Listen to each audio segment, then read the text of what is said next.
The only possible attitude toward out-of-control desire is a declaration of all-out war.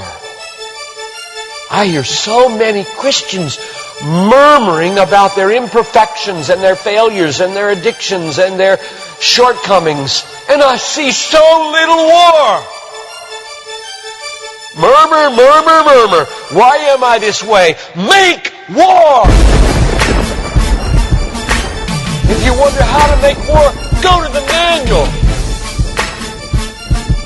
Don't just bellyache about your failures. Make war! He says, I'm continuing the quote, there is something about war that sharpens the senses. You hear a twig snap or rustling of the leaves and you are in attack mode.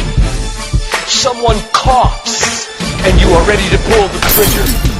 Even after days of little or no sleep, war keeps us vigilant. There is a mean, violent streak to the true Christian life. But now let's very carefully ask, violence against whom? Or what? Not other people. Not other people. Not other people. Not Muslims. Not Hindus. Not Buddhists. Not atheists. Not secularists. Not nominal Christians. Not wives or husband or children or ornery bosses. But on every impulse in our soul to be violent to other people. Violence, a mean streak in Christianity, against our own selves.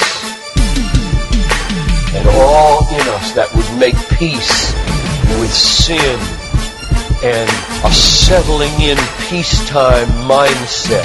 We make war on that in us. It's a violence against all lust in ourselves. All enslaving desires for food, caffeine, sugar, chocolate, alcohol, pornography, money, the praise of man, approval of others, power, fame. This is our enemy. This is where we make war.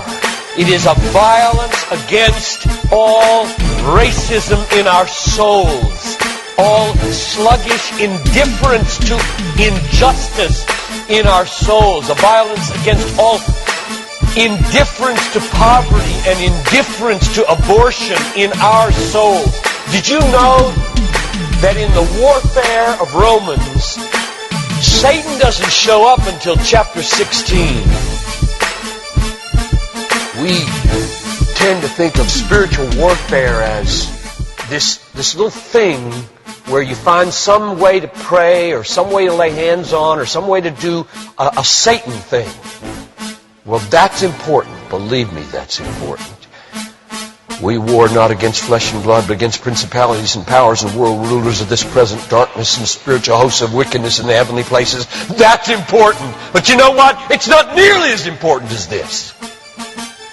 Because the only foothold Satan has in your life is your flesh and your sin. Nobody goes to hell because of Satan. The only reason we go to hell is sin. Much more important than fighting Satan is fighting sin. This warfare in verse 13 is vastly more important than figuring Satan out. Get that. My biggest enemy is not Satan. My biggest enemy is John Piper. And he's the only reason I'll go to hell, not Satan. Satan, you don't have nearly that kind of power. And therefore, I really care about us learning how to do this battle. Christianity is not a settle in, live at peace with the world the way it is religion. Like most Christians live their daily lives. Verse 13. If by the Spirit you kill. There's a mean streak in Christianity, and it's not against anybody else but ourselves. In fact, it's against the meanness of ourselves against other people. If you feel like you're a mean person against others, a harsh person, a critical person, you know your problem? You haven't learned to make war. You haven't learned to be mean. You haven't learned to get violent against your violence, against your meanness, against your critical spirit.